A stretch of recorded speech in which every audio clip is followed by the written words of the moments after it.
Daniel Boone spearheaded a dramatic rescue operation and brought the girls back home to Boonesboro.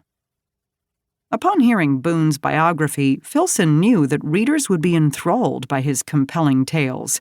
He subsequently condensed Boone's narrative into an appendix for his new book on Kentucky, which began circulating in 1784.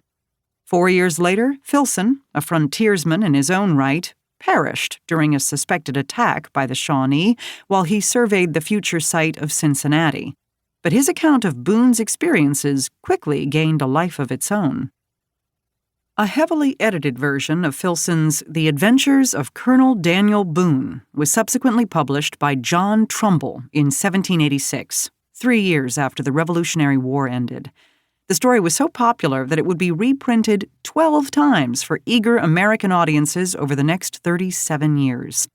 European readers also gobbled up tales of Boone's exploits, as evidenced by multiple runs of Filson's original edition in France and Germany. The English Romantic poet Lord Byron even paid Boone homage in his book-length poem Don Juan, 1823, writing admiringly of the great backwoodsman of Kentucky who was happiest amongst mortals anywhere because he lived free in the wilderness. By sharing his experiences in books that reached an international reading public who wanted to know about life on the western frontier, Boone secured his place as one of the earliest heroes of American exploration. As the 18th century came to a close, settlers pushed the frontier line farther west, and Fort Boonesboro faded into historical memory. Its residents, no longer seeking protection from Native Americans, moved away. By 1830, the settlement had fallen into disrepair. Daniel Boone himself had died 10 years earlier in Defiance, Missouri. But as the decades went on, Boone's status as America's favorite explorer only grew. Nearly 100 years later, the historian Clarence Alvord then observed, "The fame of Boone was so universally accepted that few, if any, raised a question when his name was inscribed among the greatest of the land in the Hall of Fame." Boone's celebrity reached new heights as the 20th century continued. His name and visage adorned ceramic mugs, puzzles, and books, mass-oriented products that appealed to consumers in an increasingly modern world where Kentucky's wilderness was a distant dream.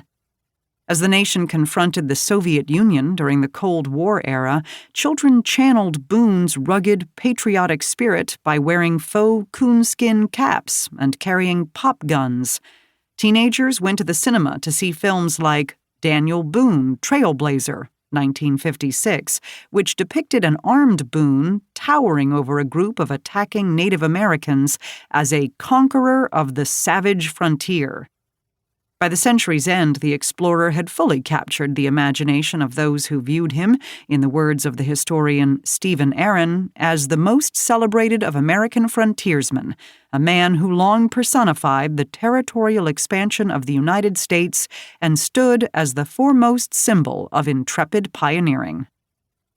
Today, the time has come to revisit the history of American exploration.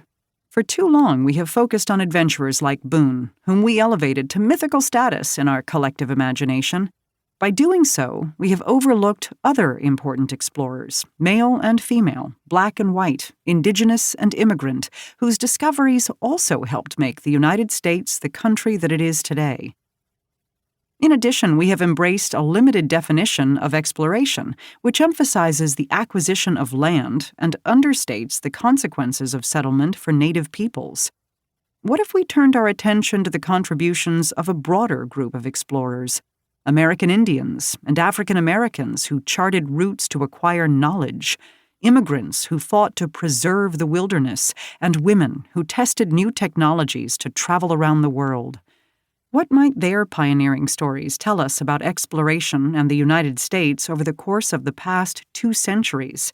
How might their experiences help us rethink the nation's history, the reasons for exploration, and what it means to be an American?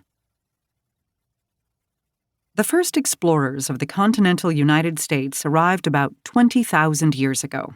They came from the west and the east, likely traipsing across the Bering Land Bridge that once linked Asia and North America, or sailing primitive vessels over the... To keep listening to this audiobook, I've left you a link in the description so you can do it, at no cost thanks to Audible's 30-day free trial.